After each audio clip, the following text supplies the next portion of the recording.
Hey everybody, Smart Silver Stacker here. Hope you're doing well.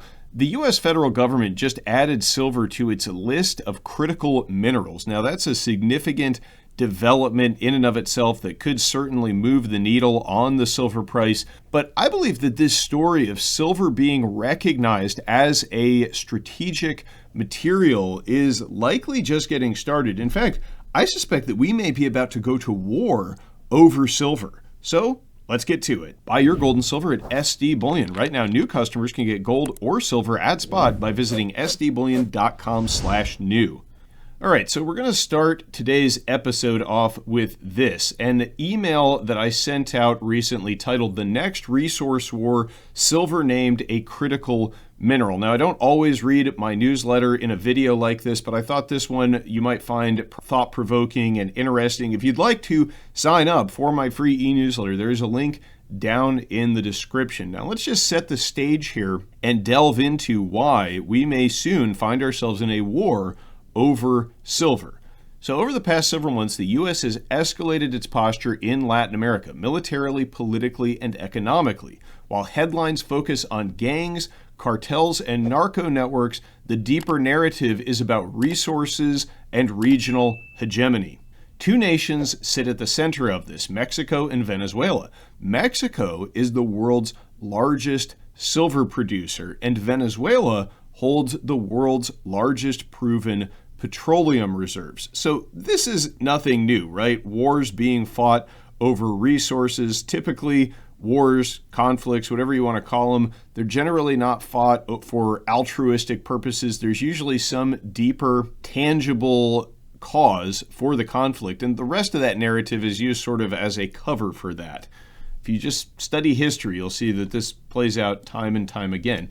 Now, notably, the U.S. State Department recently raised a bounty on Venezuelan President Nicolas Maduro to a record $50 million, citing his role as a leader in the drug cartel, the Cartel of the Suns. This is somewhat unprecedented. I've never heard of a warrant like this with this kind of a reward being issued for the leader of a foreign government, but I think it shows you that this is shaping up to be a serious escalation. Now, there's also been some kinetic escalation here. So for those watching this who would like to say that it's an exaggeration to call this a war, that there's no conflict on just yet, keep in mind that U.S. forces a week ago on September 2nd blew up a Venezuelan drug boat, what was described as a narcotics trafficking vessel, and that 11 people were killed in that incident. So in this conflict, there have already been casualties. Blood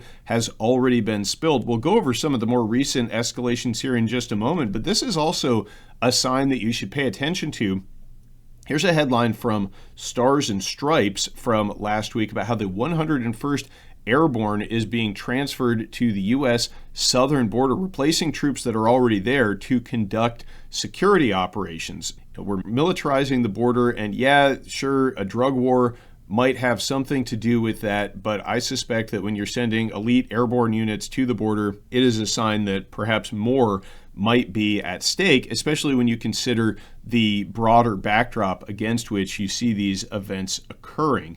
Now, this is just a quick list of the world's top silver producers, and you can see that Mexico there at the very top. In 2023, they produced nearly 25% of the world's silver. Remember that the U.S. just added silver to its list of critical minerals. There's a link in this newsletter here. You can click this, and that will take you to this report from the USGS. It's titled Methodology and Technical Input for the 2025 U.S. List of Critical Minerals, Assessing the Potential Effects of Mineral Commodity Supply Chain Disruptions on the U.S. economy. And I suspect that this document can give us some insight into what we are seeing play out in Latin America at the moment, specifically in reference to Mexico. Now, I'm not saying this whole conflict is about silver, by the way, but I do believe that it is a component. There's also the reshuffling of the geopolitical chessboard, the rise of the BRICS nations, Venezuela's seeming allegiance to those BRICS nations, the fact that they're right on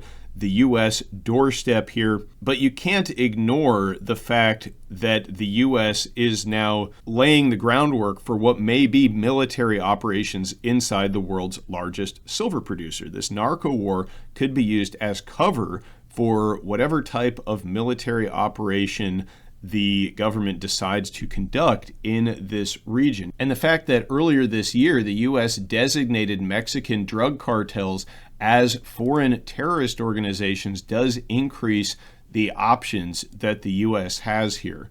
Now, you can check out that USGS report yourself if you'd like to. Here are a few of the key takeaways, though. They report that a disruption of silver supply from Mexico could cause a $435 million hit to U.S. GDP. Now, they say there's only about a 4% chance of that occurring in that report, so they weight that for probability, and they say that the estimate for the disruption is really $36 million because it's unlikely, but this does exceed the threshold required for the critical mineral designation.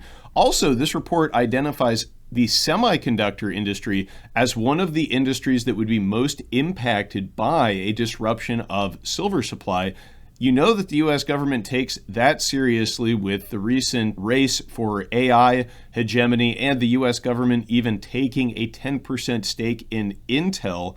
Resources required for semiconductors are going to be viewed as particularly critical. That is why silver's role here is shifting from that of just a precious metal to being a strategic technology metal, and one that is in relatively short supply. I mean, yes, there is enough silver to go around right now. There's a lot in the hands of individual investors that could be bought up, but a steady supply is going to be critical for the continued production of high-tech items like semiconductors. And you got to keep in mind that the silver market has been in a significant deficit for years now, north of 100 million ounces of silver being consumed every year in excess of what is being produced.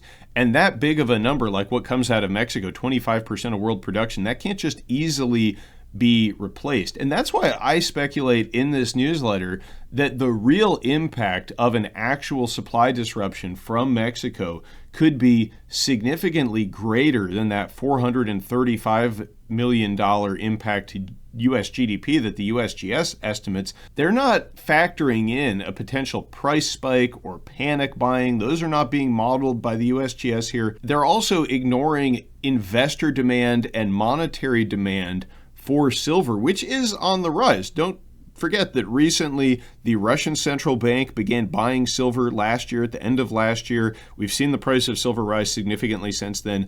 The Saudi central bank just disclosed that they made an investment into paper derivatives of silver in Q2 of 2025, putting them on the list of institutional holders for the SLV ETF and the SIL ETF. The realization that silver is this strategic metal is perhaps slow to dawn on these institutional investors and actors. Something like a major supply chain disruption to the world's biggest producer in the form of Mexico could accelerate that realization significantly. And that's why I think you could see a much bigger disruption than just that $435 million if it causes a massive short squeeze or a supply disruption in the physical silver market. Now, of course, it's also important to note that any war in Latin America is likely to increase the deficit here in the U.S. Most wars these days are financed via more borrowing because, of course, we don't have any war chest to go to war with. We already have a massive debt, and that's just